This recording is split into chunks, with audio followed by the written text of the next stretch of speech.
Hi there and welcome back to the channel. Great to have you along. Been a few weeks since I did any kind of reviews.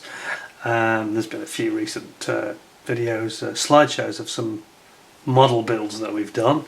So I hope those of you that saw that have enjoyed those. I've got some very good feedback on them, I have to say. So if you haven't seen them, go and have a look. We've got Thunderbolt, Tiger Tank, we've got Lotus 79, we've got Ayrton Senna's McLaren Honda in 12 scale. I'm sure there's another one which is escaping me, but there's been some really quite nice ones over a number of years. Actually, they're not recent. Most of the builds are from at least 3-4 years ago plus. Anyway, today we're on to a little review of a very small model. It's the Revell German A4, or as we better know it, the V2 rocket, which of course is the successor to the V1 flying bomb. Now these weapons were, in the case of the V1, this was a weapon that was aimed at London and powered by a pulse jet, but very inaccurate, rather random, based on some very crude gyroscopes, and the motor would cut out and it would just basically drop to earth and cause a lot of damage and mayhem and fear, but not strategically very effective weapon, and was easily countered in the end by the RAF with their Tempest fighters and also their new jet Meteor fighter. So they could either be shot down because they flew quite low. When the Germans introduced the V2, of course, this was literally an intercontinental ballistic missile which travels beyond the speed of sound. Can't see it, can't hear it. First thing you know when this arrives is an almighty explosion, and a very big one because it carried over a ton of amatol explosive in the nose. So a very, very frightening weapon, and the forerunner, of course, of the intercontinental ballistic rockets that were missiles that were used in the Cold War, and more importantly, forerunner of the actual space race rockets. And of course, Werner von Braun, who was the German designer of this weapon, he went on to work after the defeat of Nazi Germany. He went on to work for the Americans and joined NASA, and was instrumental in helping to put a man on the moon. So unfortunately his reputation is somewhat marred by what he did during the Second World War. We won't get into that, but yeah, so this is really this is kind of ground zero for the space race and for intercontinental ballistic missiles and space rocketry as we know it today. So let's have a look. I'll zoom you in a bit so you can have a good nosy. So we have, it's Revell's kit number 03309, and on the front we've got this quite nice artwork which looks like Peenemünde, I have to say. Should also explain that these missiles were initially developed at Peenemünde, and then they were intended to be used much closer, and were used much closer, especially in the Netherlands and The Hague, on mobile transporters. They could very quickly be set up in under an hour on a mobile transporter and a little mobile stand, and then fired, and then everything packed away and disappeared. So it was very hard to actually counter this threat for the RAF and the American Air Force.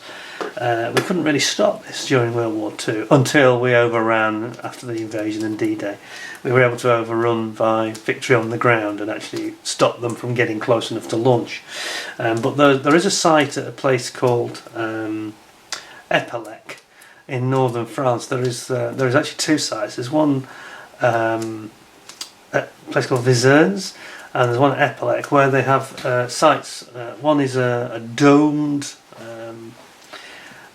building which was bombed by the RAF with their Lancaster bombers, and this very futuristic looking dome structure, which is actually a construction site for both developing the liquid oxygen fuel and also building these V1 machines, and they intended to actually develop the site to enable them to launch them, and it was a very sophisticated operation, but the Allies spotted it. It was very obvious, a very unusual structure, and they bombed the living daylights out of it, so that never got made. And the other one near Epelec, which I've actually been to, I've been to both sites, but I didn't go in the one at the dome, fortunately, I didn't have time. But the other one is the amazing Epelec Forest, big blockhouse, massive blockhouse, and it had the thickest, I think it was like 12 foot thick concrete roofing, and even the earthquake bombs were struggling to get through. They did get through in the end, but they were bombing this site again and again, and they couldn't stop them.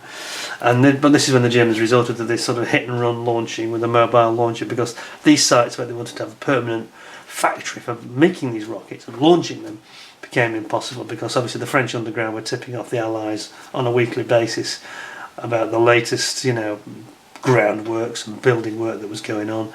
And when they built these sites, a lot of prisoners from Poland, a lot of Russians and Jews and all sorts of people were actually just worked to death, unfortunately, by the brutal Nazi regime. Anyway, the RAF bombed these sites and put them all out of action in the end. And then, in the end, the V2 stopped coming over because we overran them and then defeated them, obviously. Anyway, onto the model, because I've diverted a bit into history there, but let's get back into the Revell kit. So, on the front we've got this nice, as I say, it looks like Peenemünde, doesn't it? The actual forest at Peenemünde, where they were developed in northern Germany. On the back, quite a nice, I think I mentioned this before about Revell these days, have got some nice photographs and nicely made models. If you go back 4 or 5 years, they were absolutely tragically bad. They're just awful. Really, like a child had made them that was not experienced. But now they look really good, and this one looks superb. And then a bit of advice about the paints you're going to need here and the options for the glues you can buy, etc. Right, so let's have a look. Let's get this open. Now, I warn you, this is not going to be a long video because it's not a very big kit, and the two things go hand in hand normally. Right, let's pop that over there, and I'll just bring you across here a little bit.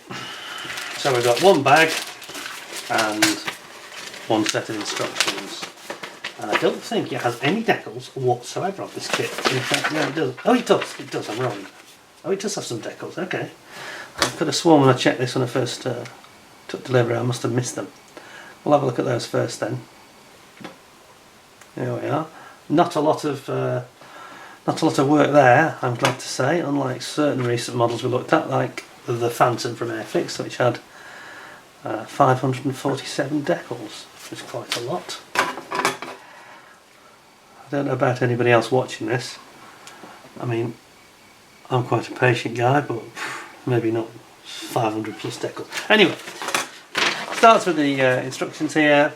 Bit of the basic stuff about how to take it off the sprue. Not sure we need that really. And then the sprue tree itself. And we have, I think, 2 sprues. The first one, as you can see, the camera right, there we go. First one is the main side of the rocket and the base. And then on the second one, the other side of the rocket and the fins and the engine mainly. So, we start off basically assembling the engine and the rocket jet pipe. Then, very quickly we move on to putting the two halves of the rocket together with that jet pipe at the bottom, and then we put the fins on. Then we get the launcher. And this is one of the things that I quite like about this kit. This kit retails for about £10, I think.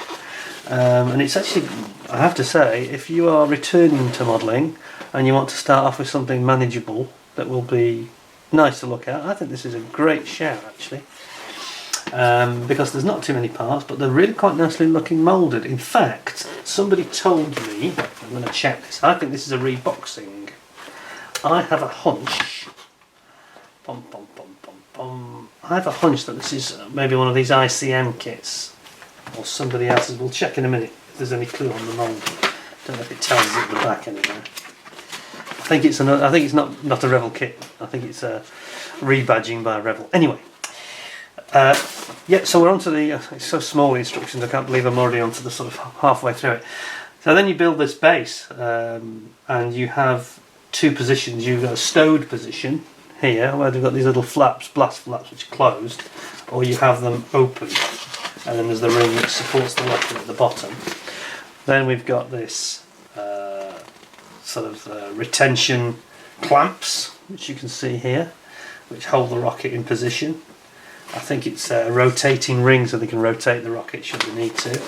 Start position, where you have everything more open, where it's about to blast off, as you can see here. And then you have this little, it comes on this little trailer, which is really nifty, and this is why I'm thinking it's not Revell, because it just looks too detailed and too nice. And having just glanced across, I think the mouldings look too nice to be Revell as well.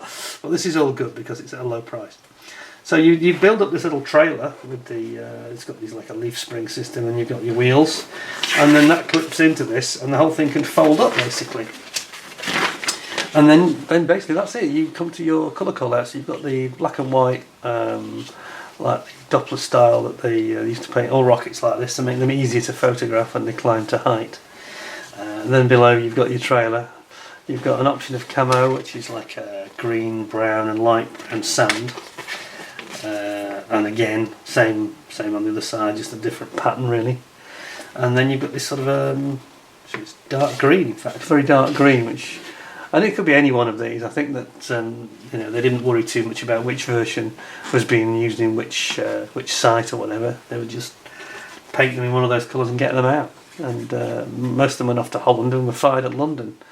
And I was listening to a programme the other day, and I think it said 12,000 people, or was it 16,000 people, I think, died as a result of these V2 strikes. So that's quite a nasty weapon. You don't hear it. You don't see it. There's just an almighty, massive explosion, and it would typically have the effect of arriving. There's a story about the Woolworths, I think it was, and in the middle of London there was a Woolworths was hit. Everybody was, and it was very unfortunate. There was two stories I heard.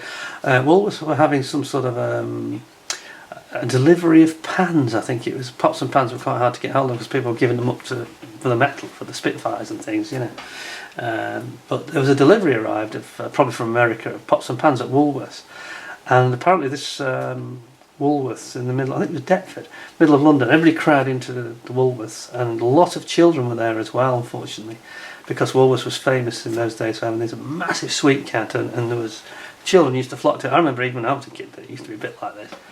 Anyway, this V2 hit it and just destroyed the entire store and everybody inside it. And it also killed everybody on the bus, the omnibus outside. Well, it was a London bus, not an omnibus.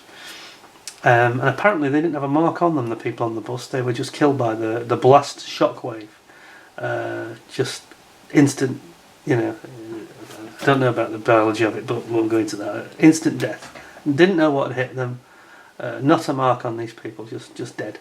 Very, very terrifying weapon. No warning.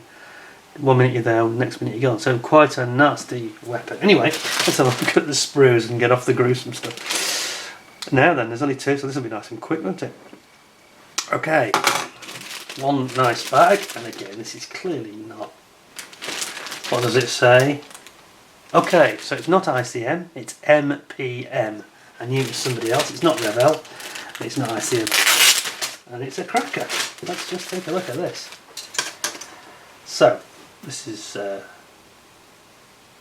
sprue 1, sprue 2. So this is the first sprue, and you can tell it's not Revell, without being I don't want to be too negative towards those guys, but it's very, very crisp. It's very sharply moulded. You've got your bell for your rocket engine, jet engine exit here. Beautiful sharpness. Look how fine these are. I'm going to zoom you in. This is a cracking kit. Look at the fineness we have there. It's like an antenna at the end of the fins. Beautiful. So sharp. Fantastic detail for the venting here. We've got panels, recessed panels. Beautiful riveting. That's the... here we've got the base, part of the base plate when it's in the launch position. And you've got various components here for the support structure on the base, and on the other side it's just as good. Again, look at the riveting here. It's fabulous. That's nice, really nice. Yeah, we like that. Next one. So last one, I should say. Come back a bit from you. Okay, so again we've got the other side of the rocket, all in one piece, beautifully figured. I mean, this is going to be fun, I can tell. A nice kit. Hope it goes together as well as it looks. And you've got this structure at the bottom which supports it, and this ring I mentioned, which has got like a geared ring, little fine gears on it. And again, the moulding is really nice. Can you see the gears there? Fine gearing teeth, absolutely superb. Yeah, and we've got the top of the bell of the rocket motor. We've got wheels here for the trailer with the tyres. And the detail, even the tread of the tyres looks absolutely amazing. And this is the little blast pad here, where it's like a diamond shape because the blast goes down and it ejects the blast in 4 directions to try and stop it from melting the ground that it's stood on. And you've got little brackets and adjusters. You've got some hydraulics here. It's sublime. And it says at the bottom, it's got the website address, cmkkits.com. So we know exactly where we stand. So it's not really Revell, as I said. To be honest, it's all the better for it, isn't it, really? That is a tiny kit, under a tenner. I think you can pick it up for about £9.99 thereabouts. That's the nicest little kit since the Armour Hobbies Hurricane. That's absolutely superb. Can't fault it. Can't see anything wrong with it. Ejection pins and things like that. No, they put that on the sprue, apart from the parts you can't see underneath. You've got the trailer here, the towing part of the trailer with the towing hook. That's absolutely superb. I'm very impressed with that. For under a tenner, it's about as cheap as kits get these days, and that's just fantastic. So forget the fact it's got a Revell badge on it, it's much better than that. You can't go far wrong with that model, I reckon. If you just want a weekend build, or you just want to get back into it and have a play, you've got lots of options in terms of the colours that you paint it as well, so you don't have to be too specific. You can experiment with some, camo and some interesting shapes on the camo, or just go for a black and white one. Simple masking for that, or just have a sprayed all over dark green. You can't go wrong. Anyway, I'm going to cut it short at that because there's not much else to say really, so I'd give that probably 9 out of 10. I mean, especially for the money, you're not going to find anything pocket money priced. Even youngsters can afford to buy this. And if a youngster built that and didn't even paint it, it would still look good, It's also not too big, so it's going to stand, it's going to stand about the height of the box, perhaps less, just a bit less than the height of the box, up to about there in total height. So you can store it easily as well, and it's not going to get in the way and stuff, So there we go. Hope you enjoyed the review. I give that a 10 out of 10. Definitely recommend it to anybody from what I've seen. I don't think you probably have any problems because there's so few parts. You can build that literally in a day, no problem at all. Certainly in a weekend you get it built, sprayed, deckled next, and it will look great in your cabinet or on your mantelpiece or whatever, So there we go. Hope you enjoyed the review. Nice short one today. I shall be back very soon. We're going to do another one of these comparison reviews where we next compare another Matchbox kit to another modern Airfix kit. This time it's going to be a bomber, and I think that I got very, very positive comments on the last time I did this. I just did it for a bit of fun for me really, but a lot of people seem to enjoy looking at the old versus the new, and it brought back a lot of memories for people as well, kits they'd built before. Last time it was the Phantom, of course. Well, this time it's going to be the Wellington, so stay tuned. That'll be coming up in the next few days. Thanks for your attention. If you enjoyed the video, please like, share and subscribe, and hope to see you all again very, very soon. In the meantime, thanks a lot, and bye for now. Cheers.